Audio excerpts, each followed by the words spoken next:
The last movie in the Karloff set is a little bit of a bugbear for me. The Black Castle does have Karloff in it, but it's more of a supporting role, and he's neither antagonist or protagonist, but basically just a side player. And that kind of annoys me because I wanted a Karloff movie, and I didn't quite get that here, which was a little bit disappointing.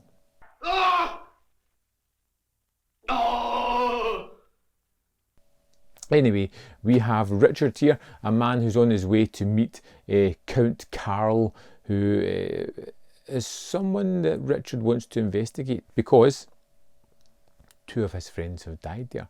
And at the start of this one, you get to meet our hero Richard. He's quite a nice guy. He draws you in. Of course, he's looking to find out what happened to his friends, but at the same time, he seems like a very endearing, trustworthy character at the start of this one. I like a little bit of the swashbuckling swordplay that they have as well.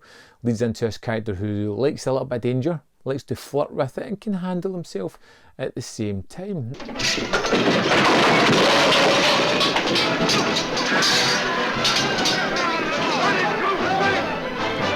And when we get to meet the Count Karl, you kind of see the bad guy. You know he's bad. He's got an eye patch. You know, what more do you want? This came out in 1952. Anybody with an eye patch is probably going to be the bad guy, as he is here. A man who is getting his own kind of revenge for a backstory that you get throughout the film. I won't ruin for you here in case you do sit down to check it out. A man who likes to go on these hunts, starving a panther, releasing it into the wild and then letting it hunt them as he is hunting it.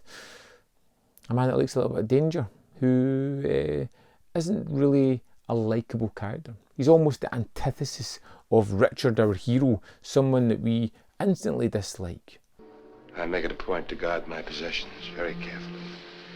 You are one of them. It's really too bad things had to turn out this way. And there are some moments of fun to be had in this one, as you kind of get the subterfuge that Richard is trying to find out information about Count Karl. And those sequences can be really fun. There are some real leaps in just logic where Richard has a dance with the Count's wife and then falls madly in love with her. But I shall never forget you, Elga. Please don't say any more. There's so many things I want to tell you. I don't want to hear them. It's one of those things that you're just like, nah, I'm not buying this. It's movie license. They just do it to give a character a little bit of redemption because she's married to Count Karl, and it's quite obvious that he's cheating on her with everybody and anybody. And do you know what? It's a movie that is fine. You get a good antagonist, you get a good protagonist, you get some interesting action along the way, you get some duplicitous moments and some deceptive moments throughout the movie. You get some characters in real jeopardy and you worry about how they're going to end up. It's one of those movies that I really wanted Karloff to have a bigger part. He plays a doctor in this and he doesn't have much to do overall. Don't like his eyes staring up at me like that. Why didn't they close them? It's customary. It's almost as if he were alive. Probably my favourite thing about this is the wraparound story. It's one of those movies that starts at the end and then we follow the rest of the movie up till they get to that point. It's such a wonderful idea. Now, it's the first scene in the movie, so I'm not spoiling anything, but I will tell you that two of our characters are about to be buried alive, drugged to make it seem as though they are dead.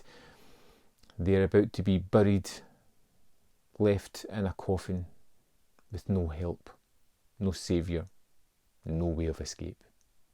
It's a great moment, and it really, being there in the background, really drives the story forward as to how they get there and how they hopefully get out. I'll leave that to you to watch if you're going to check it out. Good movie. I just wanted more Karloff, being a Karloff set that this is. I would love to know your thoughts on The Black Castle. Did you like it? Did you hate it? Are you somewhere in the middle? Let me know in the comment box below. While you're down there, hit that like button because it really helps the channel and I would appreciate that. Also in the description box is a link to the Patreon, the membership program, and where you can buy some sweet merch if you are interested. And all of those really help the channel and I would appreciate it. There's also more content up here. You can check out more of my stuff. Thanks for watching and I will see you next time on Man v Film.